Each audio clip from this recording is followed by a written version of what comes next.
le darkar ni chuang darkar thumvel kan thlen nuwa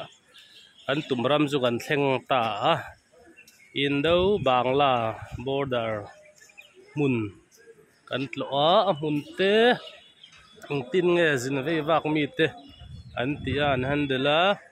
ang tin ngen lo puya ang har sat na ngen to ti te kan thira hei Rabindranath Tagore lim ania hei hi chu ka hre lo ni he chuan helai hi no man's land an ti tak ani ta kitikhan kan en chuan Pakistan ka ti don je Bangladesh flag oma chuan heta India flag oma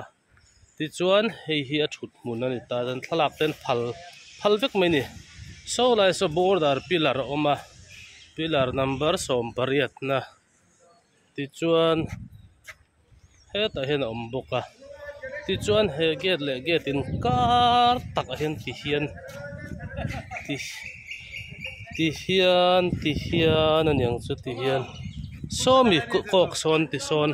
ka ding lam zel hi Bangladesh ania tu India flag in tar thla khu la khon an Bangladesh flag in tar ve mo tar ve lem lo ni helam hi ti chuan ti hian in ri wangin so India corridor kan ti me do mi waiting set kan ti dong ani ta hi Bangladesh lampang siam ani ta ti chuan so lai gate son line chu ron thei ta ni chu ti son chuan hei hi Bangladesh so ron lu na tur ani ta so lam so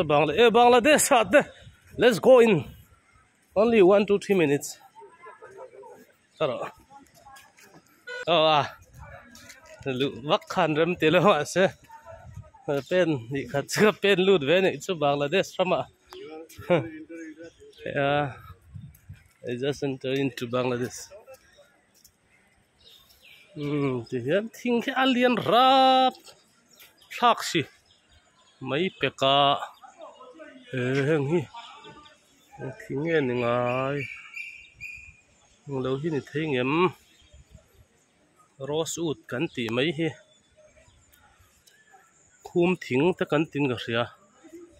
thave tak mo alien rem ko chin la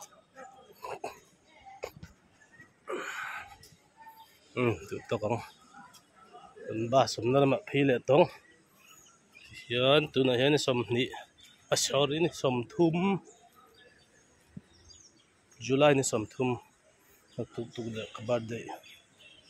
salam su India ve thung hi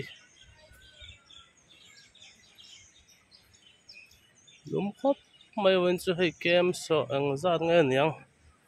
an speed sang ve thowa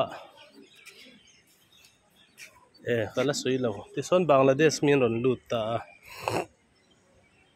son helai immigration na lai hen arrival counter oma apia security check na oma te chon lo check non le apia le son motor te bus te rail te lo chan na om ta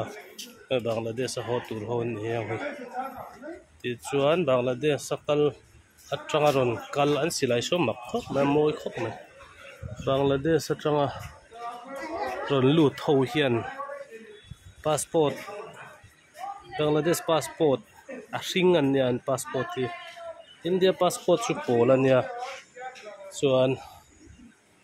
etia an passport pia hian Indian visa nei ngai ta ni chon visa thei ve lo embassy kal tlangin tourist visa te medical te visa chu somnga chuang amang ateng khanan ron tita aron lu donin di kat an fill up angai makhop mai mani airport ta kan hmuto an ti dan te son seaport kan hmuto boka tuna lan port ICP Indo Bangla anam me kani welcome to India to